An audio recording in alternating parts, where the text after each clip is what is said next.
дуруд бинандагони азиз, барномаи дар мавзӯи рӯз аст ва дар суҳбати мо қарор доранд Наимзода Бекмурод, номзади илмҳои иқтисодӣ, Абдуғаффор Неъматов, саромузгори факултети менеҷменти донишгоҳи давлатии Бохтар. ва дар барнома мо атрофи баргузории конференсияи сатҳи байналмилалӣ дар пойтахти кишвар шаҳри Душанбе ва ташаббусҳои ҳукумати ҷумҳурии Тоҷикистон дар самти ҳифзи пиряхҳо ҳарф хоҳем зад.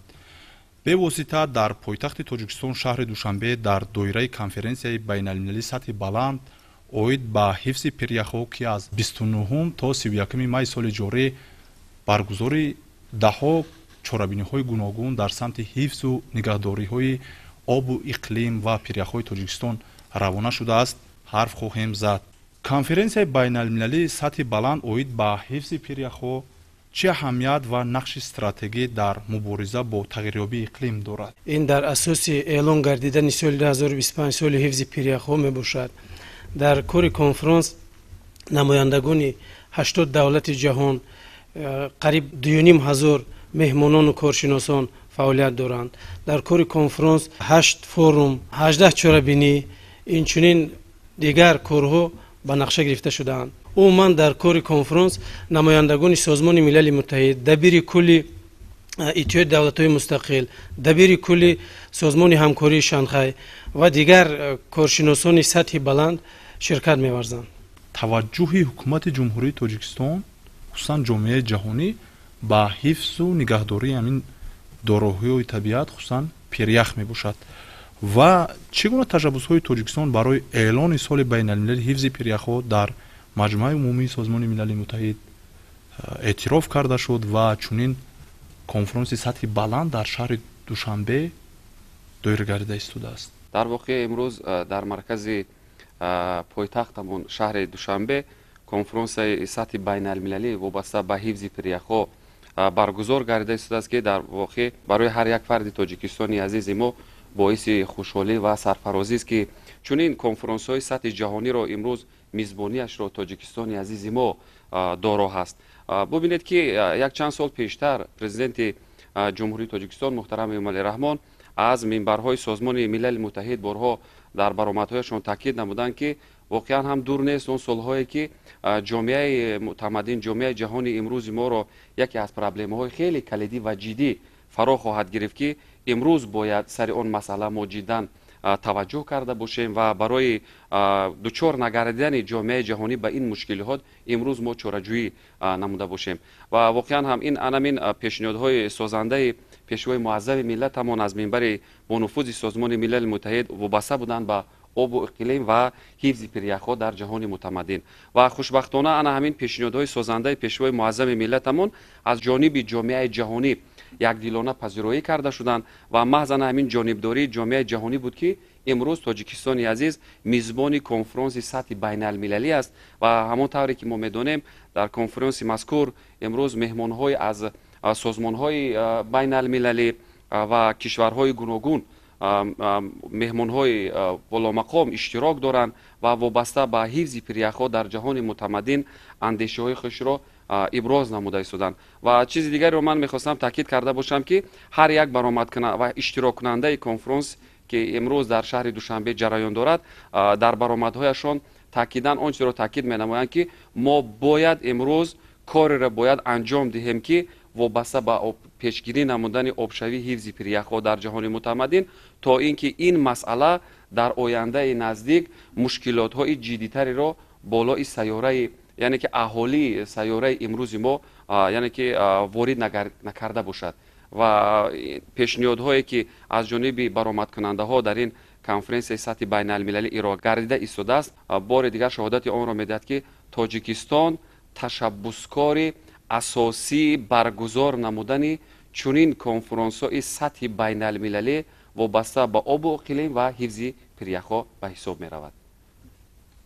роҳбари давлат ҳам дар ҳамин конференсия қайд карданд ки 60% таъмини оби нӯшокӣ аз пиряхҳои худи Тоҷикистон дар минтақа мебошад ва 93% давлати моро кӯҳҳо ташкил медиҳанд ки бо тағйири ёфтани худи иқлим аллакай дар 10 солаҳои охир ҳудуди 1300 300 عدد پیریخ از بین رفته است. چی تدبیرها باید اندیشید تا سطح آبشوی پیریخ‌ها کاهش یابد؟ جمهوری تاجیکستان جمهوری کوهسار میباشد و واقعا هم 60% ذخیره آبی در جمهوری تاجیکستان واقع است.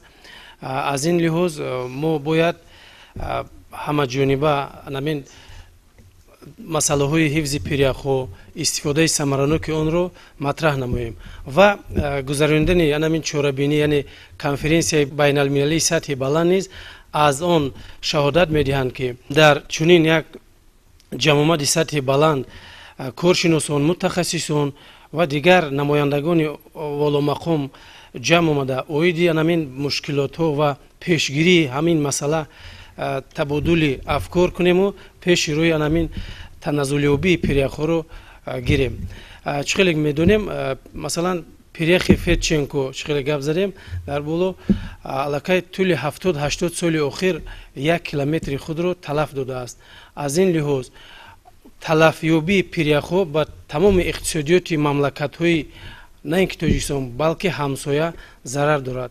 در اساس همین در جمهوری تاجیکستان در نزد اکادمی علم‌های ملی تاجیکستان مرکزی پیریخ‌شناسی تأسیس داده شده است که مقصد از تأسیس یابی این مرکز از آن عبارت است که ما هرچی بیشتر معلومات‌های لازمی رو دسترس نموده با متخصصان پیشکش نماییم، این چنین پیشنهادی کلی بشر کنیم و وابسته به همین کارهای در نقشه در استراتژی برنامه بوده رو روی کار بیاریم. درباره ذخیره‌های آبی گفتید و خود پیشوای ملت هم در برآمد خویش با اشتراک وسیع جامعه جهانی که در کنفرانس اشتراک کردند چند نکته مهمی رو گفتند که باید بهر حفظ پیریخ‌ها خود دارای طبیعت باید جامعه جهانی یکدیلانه باید صدا برآورند و آنها برنامه مخصوصی رو تهیه کنند تا راهی هرچی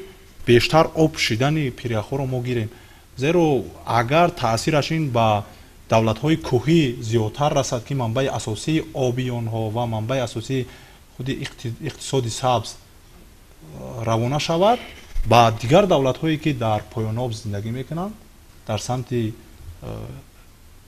حفظ نباتات و حیوانات و سمت کشاورزی یک تاثیر منفی میرساند. طول سالهای اخیر تغییریابی اقلیم ادامه دارد، یعنی آبشوی پیریخ‌ها به نظر میرسد و این یک عامل بسیار هم مهم است که وقتی که از معیار زیاد اقلیم تغییر می‌یابد در این و اون منطقه‌های دنیا بیابانشوی به عمل می‌آید.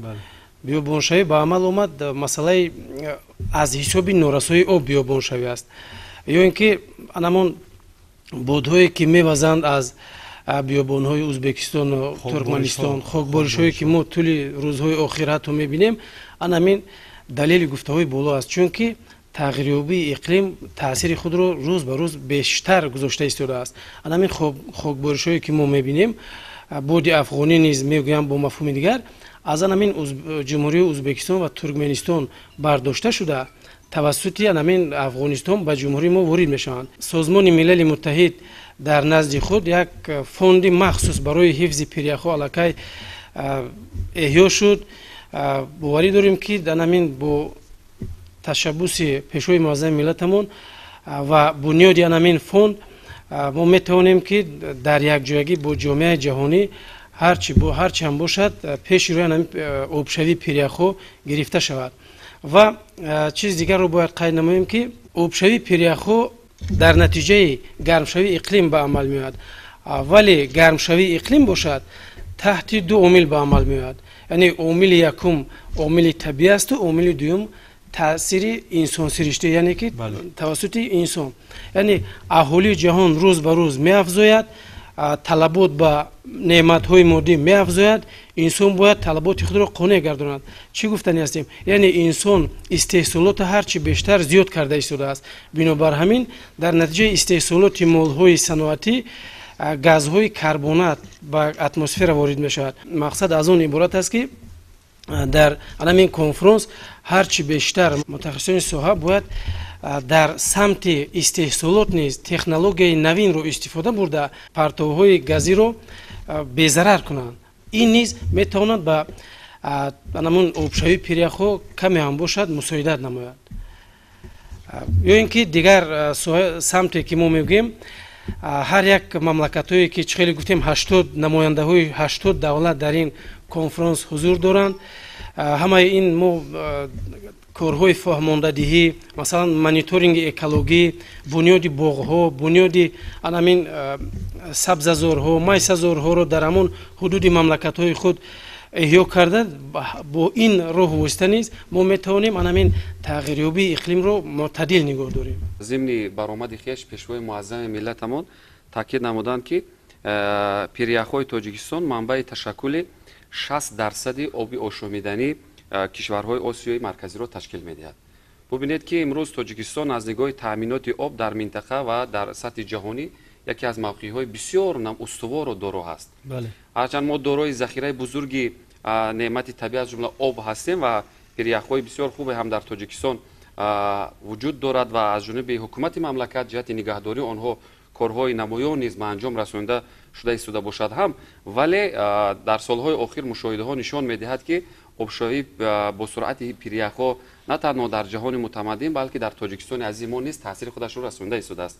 و ببینید امروز مسئله نارسایی آب آشامیدنی در جهان متمدن علاوه خصوص اگر ما کشورهای نزدیک رو گرفته باشیم یکی از مسائل خیلی گلوبالی است و امروز تشبس‌هایی را که پیشوای معظم ملتمون در جهان متمدن امروزها روی دست گرفتن و پیشنهاد میکنند در سازمان‌های بین المللی و همونطوری که در برآمدشون در کنفرانس سطح جهانی امروز در شهر دوشنبه برآمد نمودند، مقصد همین است که امروز ما باید کاری را انجام دهیم که تا اینکه نسل‌های آینده در دایره این مسئله تنقیصی نکشند. اگر امروز کارهای درست در عمل تطبیق کرده نشود، نسل‌های آینده میتوانند که وابسته به نارسایی آب و آبشویی با سرعت پیریخ‌ها مشکل‌های زیادی دچار گردیده باشد. هر یک برآمد کننده که در کنفرانس سطح بین المللی در شهر دوشنبه برگزار گردیده شده است در ضمن برآمدهایشان هم مقصد همین است. با هر یک راه و وسیله که وجود دارد و امکانیت‌هایی که در اختیار هست ما باید پیش راهی همین آبشویی با سرعت پیریخ‌ها را گرفته باشیم. ببینید که تاجیکستان در مسئله پرتوها در عرصه بین المللی بسیار یک حصه ناچیزی را در خود دارد. یعنی اگر ما گفته باشیم که ما پرتوهایی که با طبیعت و از جمله آبشویی پیریخ‌ها تاثیر منفی خودش را میرساند ما نداریم، خطا نخواهیم کرد. امروز یکی از سبب‌های اساسی همین آبشویی با سرعت پیریخ‌ها در جهان متمدن این همین پرتوهای گازهای گلخانه‌ای است که از جانب دولت‌هایی که از نگاه اقتصادیات و صنعت در یک حالت رشد به سابقه خود قرار دارند. این البته از یک جهت میتواند که اقتصادیات را رشد دهد، صنعت را رشد دهد، ولی از یک سمت دیگر میتواند که به نام اتمسفر انسانیت که زندگی میکند تاثیر همون منفی خودش را رسانده باشد. و هر یک برآمد کننده که در کنفرانس اشتراک دارند ضمن برآمدهای خویش تاکیداً واضحاً تاکید مینمایند که ما باید امروز چاره‌های را روی دست گرفته باشیم که توانیم در یک مدت کوتاه پیش راهی با سرعت آبشویی پیریخ‌ها در جهان را گرفته باشیم. درباره نارسایی آب آشامیدنی گفتید و دیده می شود با تغییر یافتن اقلیم طبق ارزیابی کارشناسان سطح جهانی درجه گرمشوی نزدیک به 1.5 درجه اومده رسیده ایستاده است که این یک خطر بزرگ با آبشویی پیریخ‌ها آورده میرساند. اگر این با 2 درجه آورده رساند حالت ناگوار در جامعه جهانی مبدل میگردد و نه فقط از تنقیص آبی آشامیدنی بلکه سطح آبشویی پیریخ‌ها زیاد بگردد و ریزش سنگپاره‌ها، ریزش کوهپاره‌ها، کنده‌شوی یخپاره‌ها با خود زندگی آسایشته مردم تاثیر بزرگ میرسد. در اینجا انشاءات‌های یاریرسان، خانه‌های استقامتی ویران میگردد. چی باید کرد تا سطح حرارت هوا پیشگیری کرده شود و با کشور سبز تبدیل دادن وطن تلاش ورزند ساکنان و عموما جامعه جهانی؟ سال 2023 سال گرمترین در تاریخ ارزیابی شده است و ما نتیجه آن را الکی در جمهوری تاجیکستان نیز میدونیم. اگر ما سالهای 2020 تا 2025 مقایسه کنیم анамон офатҳои табиӣ ба монанди сел, ярчфурӯӣ, обхезӣ дар соли 2003 бисёр буд. Яъне ки маблағи бисёр дар ҳамин соҳа сарф шуду, хисороти зиёд дар ҳамин сол бештар ба амал омад. خیلی طولی 24 و 25 نیست انمی خیلی است در مجموع حرارت گرم است، حرارت پلوسه است. اگر در جهان نیز ما مشاهده کنیم در مملکت‌های جهان، مثل اکثریت مملکت‌هایی که کوهی نیستند یعنی همواری در جایگیر هستند به مانند کشور نیدرلندها، کشور دانیا، جنوب هندوستان، شتات‌های فلوریدا ایالات متحده آمریکا، ژاپنیا، اینها علاقه تجربه همین تغییریابی اقلیم بیشتر واضح دیده ایستادند، چون که در این مرزها در این حدودهای مملکت‌ها پستی است، اینها علاقه زیر آب مانده ایستادند. سطح اقیانوس جهان نیز بلند شدگی است. از این لحاظ گپ سری وای نمی‌رود که مثال و یک قسم جزیره است یا یک قسمت یک مملکت است.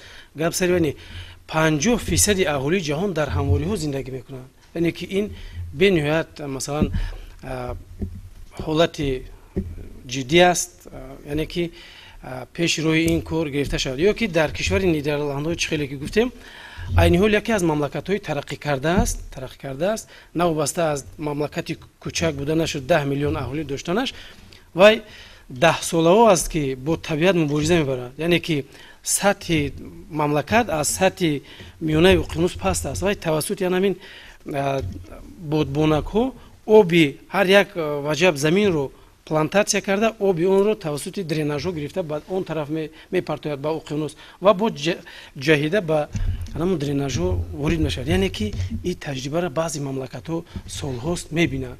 بنابر همین مقصد از برگزاری کنفرانسی سطح بلند از اون عبارت است که تمام متخصصان مبادله افکار نموده پیش روی همین حادثه طبیعی که ما گفته ایستادیم هرچی بیشتر گرفته شود. الله اقل از همین معیاری که امروز در سطح سیاره گذشته ایستاده است از همین نگذرد و چخیلی که میدونیم آب نعمت بی‌بها است، به آب حیات وجود ندارد. همین نعمت بی‌بها رو، نعمت بزرگ رو ما توانیم با نسل‌های آینده میراث گذاریم. در برابر تطبیق یکچند هدف حکومت جمهوری تاجیکستان در جامعه جهانی خصوصا در سمت حفظ آب و اقلیم، همزمان با تشبث جمهوری تاجیکستان و جمهوری فرانسه ماه آگوست سال گذشته از جانب مجمع عمومی سازمان ملل متحد قطعنامه عاید به سالهای 2025 2034 همچون 10 ساله عمل برای علم‌های یخشناسی قبول گردید که این یکی از قدم‌های دیگر استوار حکومت جمهوری تاجیکستان میباشد که جامعه جهانی باید توجه خود را هرچی بیشتر به حفظ پریخ‌ها آورد. این نیز یکی از اقدام‌های من بعده پیشوی معظم ملت میباشد و در این مسئله نیز کارهای زیادی به انجام رسانده شود. لایحه‌ها باید استراتژی‌ها و برنامه‌ها روی کار آید و طول 10 سال آینده نیز آموزش پریخ‌ها و راه‌های کم نمودن تنزلیابی آنها در همین کنفرانس ها، میزهای مدور و دیگر چاره‌بینی‌های سطح بین المللی تحت آموزش قرار داده شود. تاجیکستان دارای 4 فصل سال است و امکانیت‌های گیدروانرژتیکی سیاحی خیلی زیاد دارد و جهانگردان همه روز دیده می شود که از دولت‌های گوناگون تشریف می‌آورند. همین تغییریابی اقلیم، کم شدن ذخیره‌های آبی چی تاثیر رسانیده می‌تواند با تشریف آوردن سیاحان خارجی؟ تاجیکستان عزیز این خود بهشتی روی زمین است.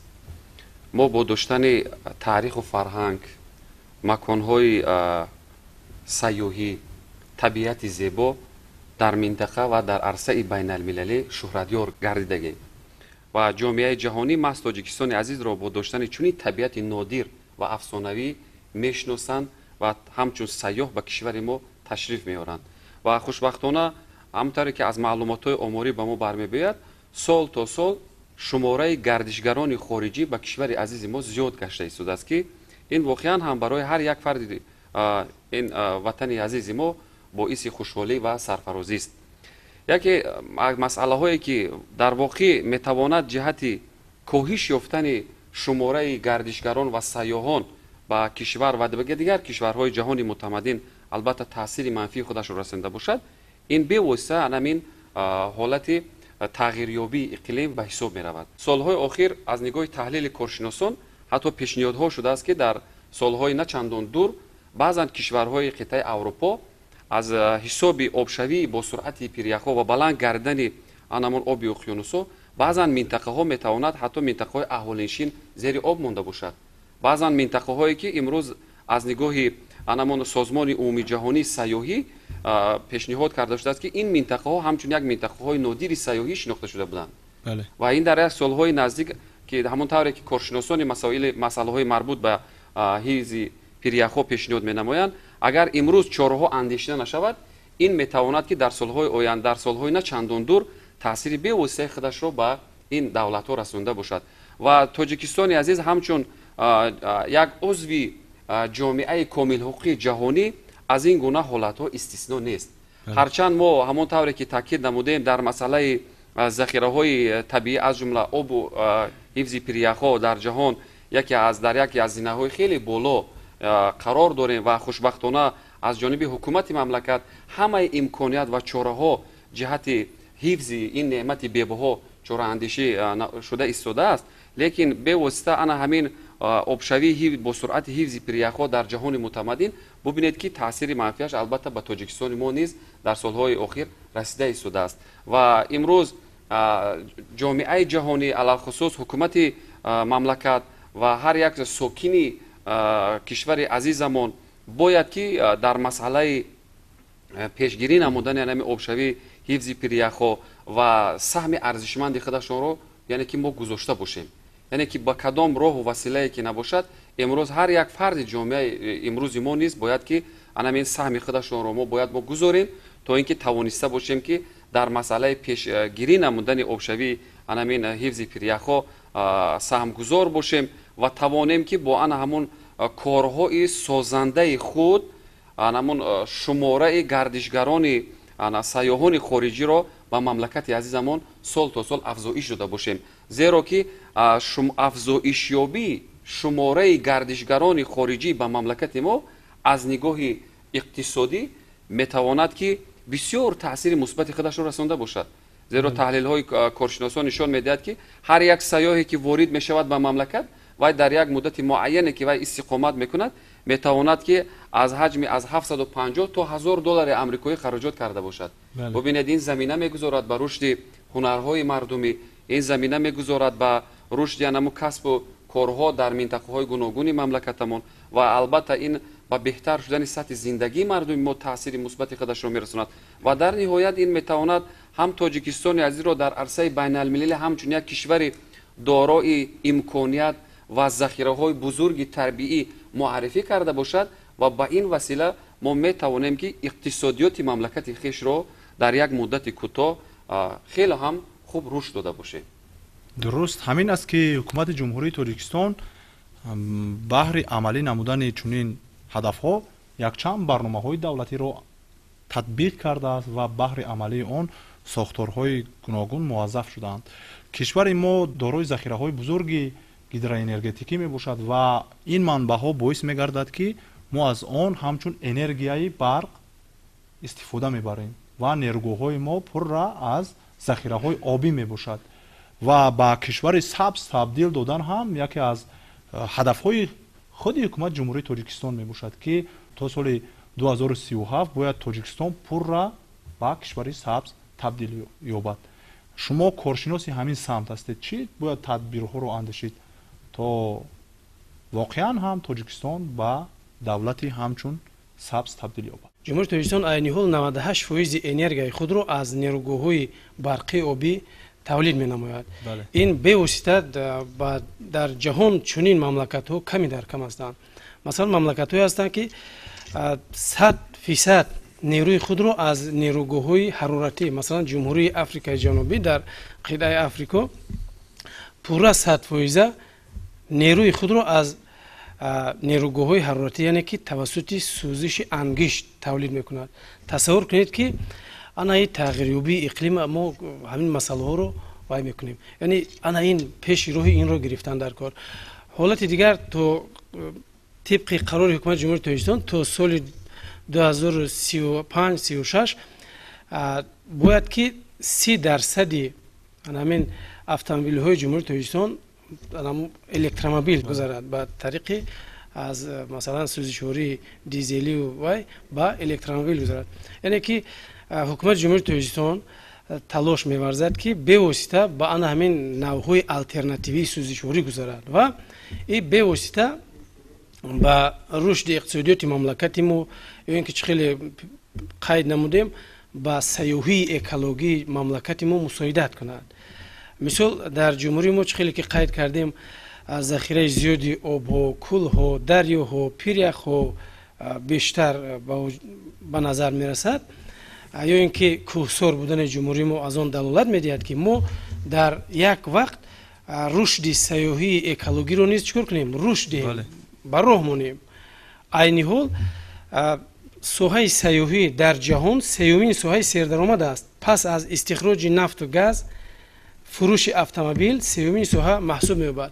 بنابر همین ما حکومت جمهوری ما نیز قرار برنامه‌های مخصوص زیادی رو روی کار آورده است. مثلا از سوداگردانی روادی دیگر چاره‌بینی‌هایی که برای وارد شدن همون سیاحان مساعدت می‌کنند روی کار آورده شده است.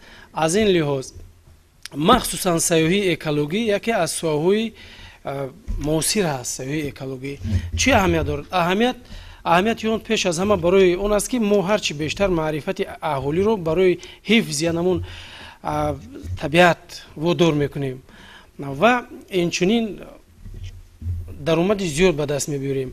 در جهان نیز توجه سیاحان بیشتر به همین نوع سیاحی بیشتر است و گفتن ممکن است که طبق قرار حکومت جمهوری تاجیکستان تا سال 2030 باید 5% مجموع محصولات داخلی جمهوری تاجیکستان از حساب سیاحی باید به دست آید.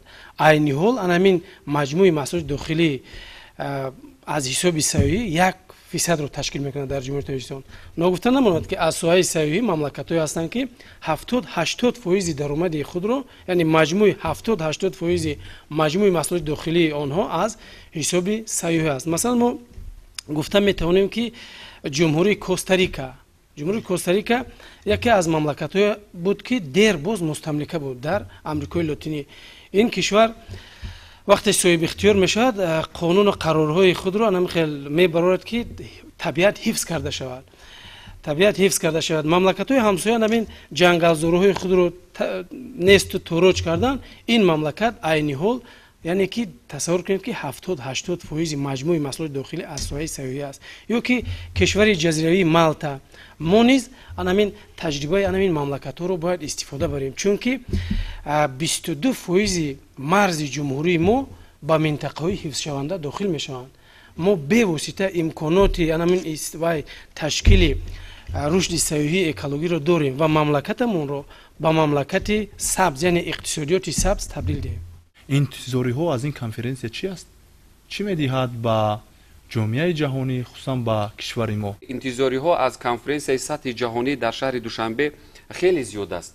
امروز همانطوری که از برآمد پیشوای معظم ملت نیز ما مشاهده نمودیم، پیشوای معظم ملت به جهان امروز تاکید نمودند که جهت آموزش هرچی بیشتری عمیق‌تری پیریخ‌ها در جمهوری تاجیکستان و پیشگیری نمودن آبشوی با سرعت پیریخ‌ها در جهان متمدن امروز وقتی آن فرا رسیده است که در شهر دوشنبه مرکز تأسیس داده شود که عالمان و کارشناسان سطح بین المللی با همراهی کارشناسان و عالمان جمهوری تاجیکستان در همجایگی آموزش های علمی به راه مانده شود و سرمایه گذاری ها جهت پیشگیری نمودن آبشوی حفظ پیریخ ها باید هرچی بیشتر زیاد کرده شود. یکی از مسئله های خیلی کلیدی به حساب می رود سرمایه گذاری نمودن در این مسئله و دیگر برآمد کننده ها نیز ضمن ارائه برآمدهای خویش جانبداری خویش را از اقدام های نجیبانه و خیرتمندانه پیشوای معظم ملتمان ابراز داشتند. تاکید نمودند که در واقع سازمان ملل متحد و دیگر سازمان های سطح بین المللی کشورهای از نگاه اقتصادی رشد کرده جهانی متمدن و آن کشورهایی که امکانیت و انفراستراکچور خیلی زیادی رو در اختیار خود دارند برای حفظ و نگهداری نمودن پیریخ‌ها در کشورهایی که دارای ذخیره بزرگی پیریخ‌ها هستند مبلغ سرمایه‌گذاری‌ها را افزایش داده باشند و برای در سمت پیشگیری نمودن آبشوی پیریخ‌ها نمون سهمی ارزشمندی خودشان را گذاشته باشند و واقعا هم امیدواری‌های دیگر از آن است که تاجیکستان همچون میزبان این کنفرانس سطح بین المللی باوری‌ها خیلی زیاد است که تا آنی که 31 می این کنفرانس جهانی با ادامه می‌یابد و کارشناسان و مهمان‌هایی که از سازمان‌ها و کشورهای گوناگون به تاجیکستان تشریف آورده هستند آنها واقعا هم از موضوع‌های طبیعی و نادر تاجیکستان بازدید می‌نمایند و ما می‌توانیم که با برگزار نمودن این کنفرانس سطح بین المللی بار دیگر توجه سازمان‌ها و جامعه جهانی را به این مسئله کلیدی علل خصوص به جهان متمدن و به تاجیکستان عزیزمان زیاد کرده باشه. در رفت این کنفرانس رابطه‌های همکاری این مملکت‌های جهان، مملکت‌های همسایه و مبلغ‌گذاری در ساحه‌های این حفظ پیریخ‌ها بیشتر می‌گردد و اطمینان داریم که مشکلات این تنزلیابی پیریخ‌ها کاهش می‌یابد. باید گفت که در کنفرانسیای بین المللی سطح بلند اوید به حفظ پیریخ‌ها که از 29 تا 31 مای سال جاری در شهر دوشنبه دایر گردیده ایستاده است از 80 دولت دنیا بیش از 2500 عالمان، کارشناسان و جامعه جهانی اشتراک کرده ایستادند و امید می‌رود که تاجیکستان با دایر نمودن چنین چورابینی‌های سطح بین المللی و تشبثکار بودن در سمت حفظ پیریخ‌ها آب و اقلیم یک نقش کلیدی خیش را می‌گذارد و ناگفته نماید که در برنامه امروزه اشتراک داشتند نعیمزاده بیگمراد نامزد علم‌های اقتصادی دانشگاه دولتی باختر، همزمان عبدالغفار نعمتов سرآموزگار فاکولته منیجمنت دانشگاه مذکور. بینندگان عزیز اینجا می‌رسیم به انجام برنامه. خیر، خانه آباد و سربلند بمانید.